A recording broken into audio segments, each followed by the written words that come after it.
Nama saya Nur Hidayatullah, NIM 15410107.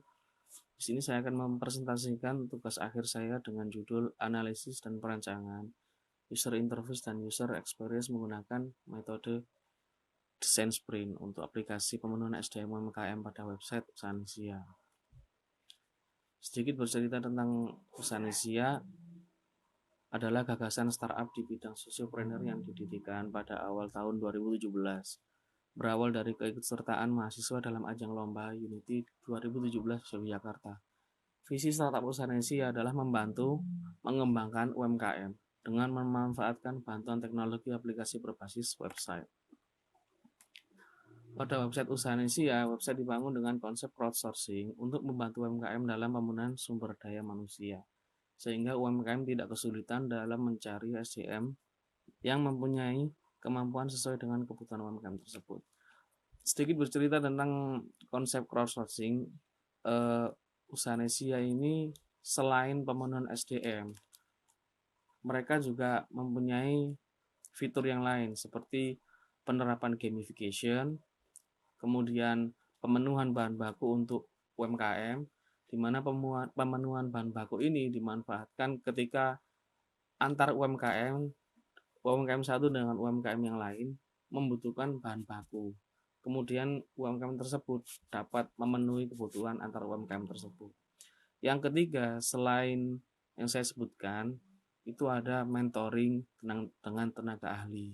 Di mana ketika UMKM membutuhkan mentoring suatu permasalahan pada UMKM-nya, Usahanesia dapat memfasilitasi mentoring tersebut dengan tenaga ahli Usahanesia. Jadi, untuk pemenuhan sumber daya manusia ini difokuskan karena sesuai dengan kesepakatan bersama bahwa dengan permasalahan yang ada, UMKM yaitu lebih dibutuhkan untuk pemenuhan SDM kepada UMKM, maka difokuskan untuk pembuatan user interface yang baru, maka pemenuhan SDM yang akan dibuat user interface yang baru. Untuk mengetahui pengalaman user, yaitu dilakukan pretest kepada 10 user UMKM dan 10 pengguna umum. Dalam hal ini pengguna umum yaitu calon SDM UMKM website Usahanesia. Kemudian hasil tes tersebut didapatkan rata-rata yaitu nilai C. Rumusan masalah yang ditemukan pada website Usahanesia adalah bagaimana menganalisis dan merancang UI dan UX menggunakan metode desain sprint untuk aplikasi pemenuhan SDM UMKM pada website Usahanesia. Batasan masalah pada penelitian kali ini yaitu pengguna testing prototype sebanyak 14 responden dengan UMKM dan 86 responden untuk calon SDM. Kemudian perancangan prototype tidak membahas implementasi back-end dan front-end website Usahanesia. Pengukuran uji keberhasilan prototype UI dan UX menggunakan 5 second test dan usability testing. Metodologi penelitian yang saya gunakan pada penelitian ini yaitu desain sprint, di mana pada desain sprint terdapat 5 tahapan. Yang pertama yaitu understand. Understand digunakan untuk menggali informasi dan permasalahan pada website Usahanesia. Yaitu tahap understand terbagi menjadi 4 tahapan. Pada penelitian kali ini, saya menggunakan analisis kompetitor, kemudian kondisi user, yang ketiga yaitu user flow, dan yang terakhir adalah user story. Untuk yang pertama, analisis kompetitor digunakan untuk mengetahui kemampuan website Usahanesia dengan kompetitor lain, yaitu dengan cara membandingkan fitur yang sama dengan kompetitor yang lain. Yang selanjutnya, kondisi user digunakan untuk mengetahui sampling dari populasi yang didapatkan dari pengguna Usahanesia. Yang ketiga, user flow. User flow ini dibuat untuk mengetahui langkah-langkah interaksi website pada website usaha Nisia. Dan yang terakhir, user story. User story digunakan untuk mengenerate dari langkah-langkah interaksi tadi untuk menjadi beberapa user interface yang akan dibutuhkan pada tahap berikutnya. Pada tahap setelah understand, ada tahap namanya diverse, di mana diverse ini membuat solusi dari permasalahan yang didapatkan pada fase understand. Pada kali ini saya menggunakan tahap Crazy 8, di mana Crazy 8 itu membuat satu panel.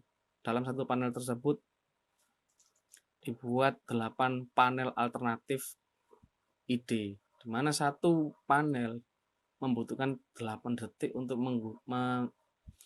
membuat satu solusi pada user interface. Setelah dibuat setiap Crazy 8, yaitu dilakukan sketch. Sketch ini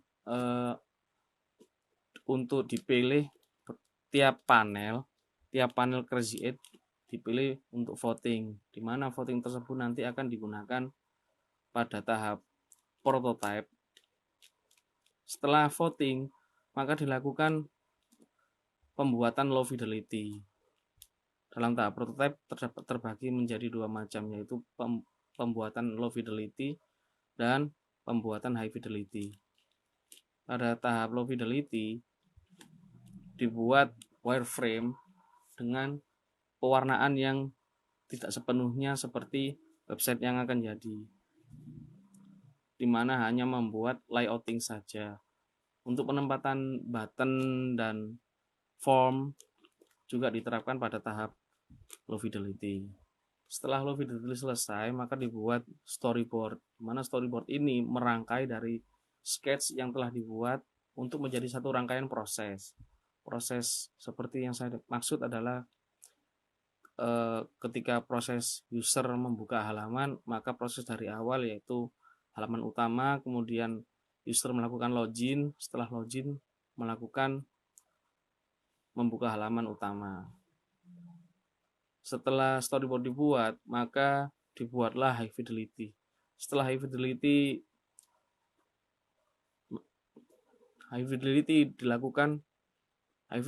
dikerjakan sesuai dengan sketch yang telah dibuat, namun dengan beberapa sentuhan layout yang seperti website yang telah jadi, seperti pewarnaan yang sudah baik, kemudian penataan icon dan penggunaan kalimat yang sesuai website yang akan dibangun. Setelah prototipe jadi, maka dilakukan validate, di mana validate ini menyebarkan kuesioner dan 5 second test.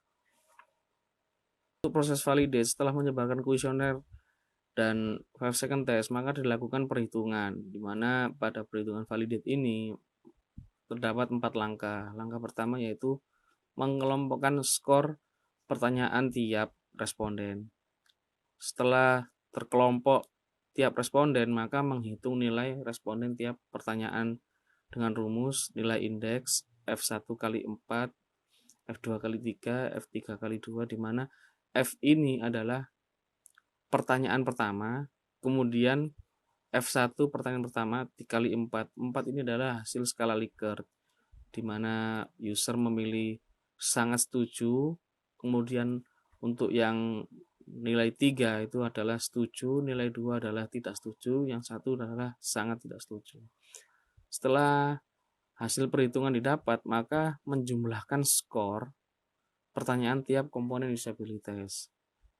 Kemudian langkah keempat yaitu menghitung nilai tiap komponen usability dengan rumus teknik analisis validasi produk. Saya akan menjelaskan penerapan saya pada penelitian kali ini. Yang bisa dilihat pada seperti di layar, ini adalah penerapan low fidelity dari halaman rekomendasi SDM. Dan kemudian berikutnya ini adalah penerapan low fidelity tambah SDM.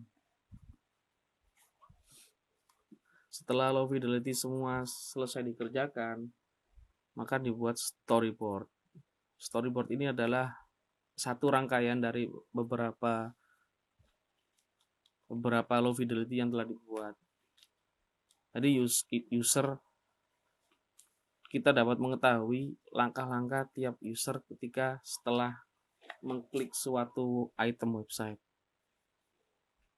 Setelah storyboard selesai, maka dibuatlah high fidelity, di mana high fidelity ini dibuat semirip mungkin dengan website yang sudah jadi, seperti penerapan warna, icon, ilustrasi, bahkan penulisan pun dibuat seperti website yang akan diuji.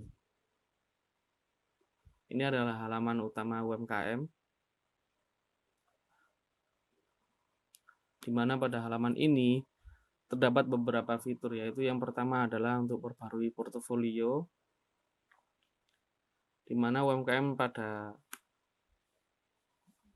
pembaruan portofolio ini akan menentukan konsep cross-sourcing dari usaha Indonesia tersebut. Setelah itu ada fitur cari SDM, di mana ini si pengguna UMKM dapat mencari SDM secara manual dan secara langsung, maka nanti akan muncul hasil pencarian.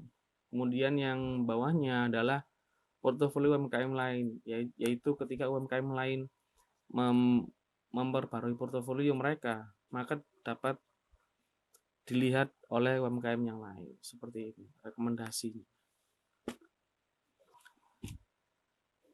Setelah dibuat prototipe, maka hasil redesign prototipe website usaha Indonesia yang telah jadi sebanyak 67 low fidelity wireframe dengan 19 storyboard, kemudian 80 high fidelity dan 19 prototype.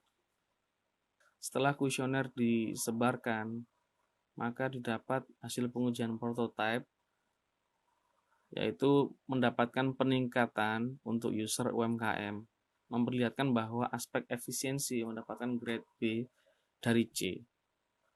C ini yang saya maksud adalah pretest yang dilakukan usaha Indonesia sebelum penelitian. Kemudian learnability mendapatkan grade A dari C, memorability mendapatkan grade B dari C, dan satisfaction mendapatkan grade A dari C. Sedangkan hasil akhir desain ulang website usaha Indonesia untuk user umum,